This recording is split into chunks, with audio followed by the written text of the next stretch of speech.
ఆగ మేఘాల మీద ఎవరో తరిమితే ఉరుకొచ్చినట్టు నిర్బంధాల మధ్యలో నిన్న స్టేషన్ గన్పుల్లో రేవంత్ రెడ్డి సభ కళా విహీనం లేకుండా ఎవరి ముఖంలో నవ్వు లేకుండా బలవంతంగా తీసుకొచ్చినట్టు బలవంతంగా కూసున్నట్టు ఒక లెక్చరర్గా పనిచేసిన కడియం శ్రీహరి సిగ్గు శరం లేకుండా చేతులు కట్టుకొని రేవంత్ రెడ్డి సమానంగా నిలబడు కాకుండా వెనుక నుండి ఇట్లా కట్టుకున్న పరిస్థితి వచ్చిందంటే నిజంగా ఆ సభను చూస్తే నిజంగా ఏ ఒక్కరు కూడా మెచ్చుకునే పరిస్థితి లేదు. కారణం ఏంటంటే 15 నెలల పాలనలో అట్టర్ ఫ్లాప్. భారతదేశంలో 28 రాష్ట్రాలు ఉంటే అన్ని రాష్ట్రాల్లో మాజీ ముఖ్యమంత్రులు ఇప్పుడున్న ముఖ్యమంత్రుల కంటే అట్టర్ ఫ్లాప్ ముఖ్యమంత్రి ఎవరంటే రేవంత్ రెడ్డి గారు. అందరికంటే ఎక్కువ క్రిమినల్ కేసెస్ ఉన్నాయి. ఎవరి మీద అంటే మొత్తం అందరూ ముఖ్యమంత్రుల కంటే ఎక్కువ క్రిమినల్ కేసెస్ ఉన్నది ఎవరంటే 89 కేసులతో టాపర్గా ఉన్నాడు. కేసులలో టాపర్. అదేవిధంగా పనులేమన్నా చేసిండా అంటే గుండు సున్నా.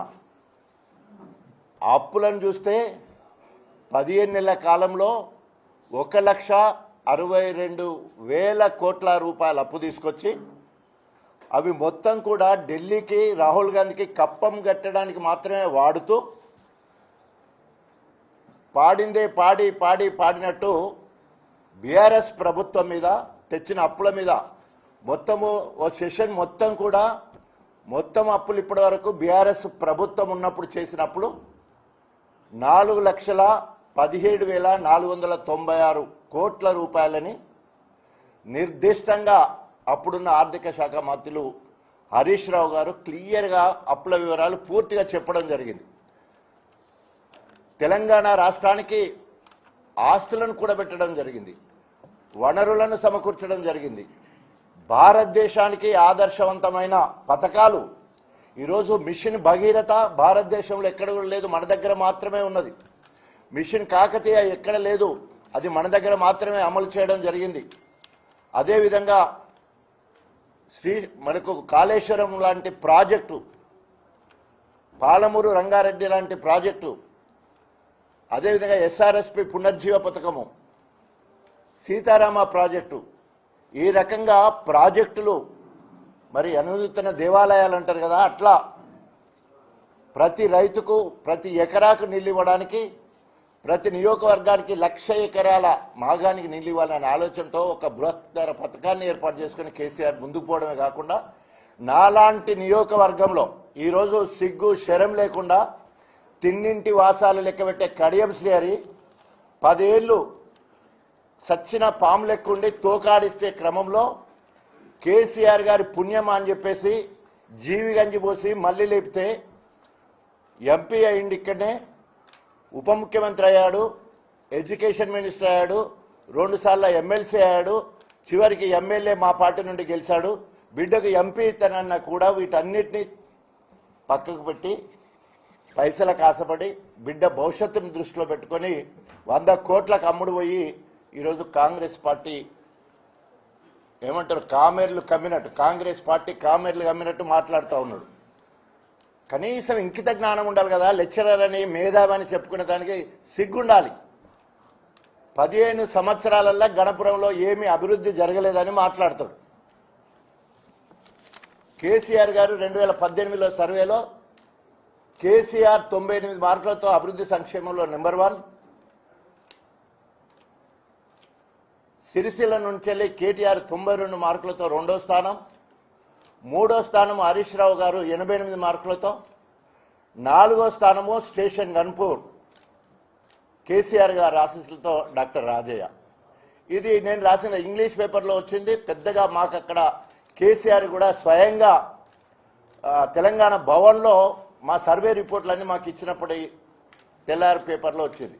అన్ని ప్రధాన పత్రికలలో కూడా ఫస్ట్ పేజీలో కూడా రావడం జరిగింది. అసలు అభివృద్ధికి అర్థం తెలుసా?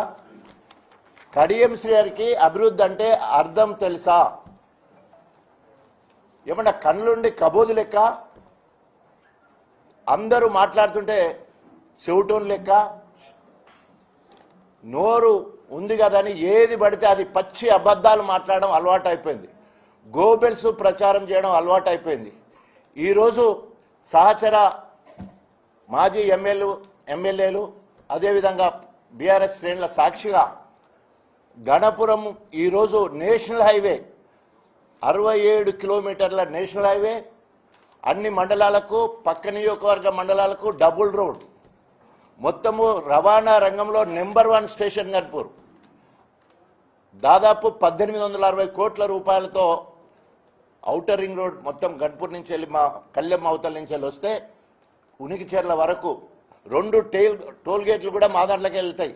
దానివల్ల ఇవాళ 10 లక్షల నుండి 20 లక్షలు 30 లక్షలు ఉన్న భూముల ధరలు ఇవాళ 5 కోట్ల నుండి 10 కోట్ల వరకు వెళ్ళింది. 2-3 కిలోమీటర్ల దూరంలో ధర్మసాగర్ రిజర్వాయర్, 500 మీటర్ల దూరంలో స్టేషన్ గన్పూర్ రిజర్వాయర్, 3 కిలోమీటర్ల దూరంలో అశ్వరాపల్లి రిజర్వాయర్, తర్వాత మొత్తం రోడ్డు కానుకొనే నవోపేట రిజర్వాయర్. ఎందుకు చెప్తున్నానంటే ఇండస్ట్రియల్ కారిడార్ డెవలప్ కావాలంటే నీరు ఉండాలి, విద్యుత్ ఉండాలి, రవాణా ఉండాలి. ఈ 3 ఉన్న ఏకైక నియోజకవర్గం రాబోయే రోజుల్లో ఇండస్ట్రియల్ కారిడార్ డెవలప్ అవడం కోసము గొప్పగా ఈరోజు రోడ్లు అభివృద్ధి అయినాయి, రిజర్వాయర్ల హబ్గా ఉంది. ఈరోజు ఒక్క నియోజకవర్గానికి 9 రిజర్వాయర్లు. ఇది చరిత్రలో రాసేంత పెద్ద చరిత్ర. 7 రిజర్వాయర్లు నా నియోజకవర్గంలో ఉన్నాయి. బొమ్మకూరు, చీటకోడూరు మా పైనుండి మా నియోజకవర్గానికి నీళ్ళు వస్తాయి. 9 రిజర్వాయర్ల ద్వారా దాదాపు 1,50,000 ఎకరాకు నీళ్ళు అందించే సామర్థ్యం ఉన్నాయి. ఎండాకాలం వచ్చిందంటే పెద్ద నీళ్ళటోళ్ళ లెక్క నేను తిరుగుతుండేది, కాలువలు ఎంబడి తూములు ఎంబడి చేసేది. ఈరోజు ప్రణాళిక లేదు, ఒక సమీక్ష లేదు. 365 రోజులు సమ్మక్క సారాలమ్మ బ్యారేజ్ దగ్గర మనం ప్రాణహిత కిందికి వెళ్ళిన తర్వాత ఎప్పుడు నీళ్లు నిండుగా ఉంటాయని చెప్పేసి కేసీఆర్ గారి ఆశీస్సులతో దాదాపు 1700 కోట్ల రూపాయలతో ఆ బ్యారేజ్ కట్టడం వల్ల దేవాదుల మొత్తం కూడా గణపురం కోసమే అన్నంత గొప్పగా ఎక్కువ ఆయకట్టు, ఎక్కువ రిజర్వులు గణపూర్లో ఉన్నాయి. మాకు ఎస్ఆర్ఎస్పి నీళ్లు రావు, ఓన్లీ దేవాదుల. సో ఆ రకంగా గొప్పగా ఈరోజు నీటి వనరులు ఉంటాయి. ఇవాళ ఈయన అవివేకం వల్ల ఎక్కడ బీఆర్ఎస్ పార్టీకి పేరు వస్తుందని చెప్పేసి, ప్రభుత్వానికి పేరు వస్తుందని చెప్పేసి ఎక్కడ సమీక్షలు జరపకుండా నీళ్లు విడుదల చేయకపోతే ఇవాళ రిజర్వాయర్లు ఒట్టుపోయే పరిస్థితి. చెరువుల సంగతి దేవుడెగురు, కాలువ సంగతి దేవుడెగురు. ఇవాళ మొత్తం కూడా ఎడారి లెక్క గణపురం అంతా ఎండిపోయే పరిస్థితి దాపురించింది.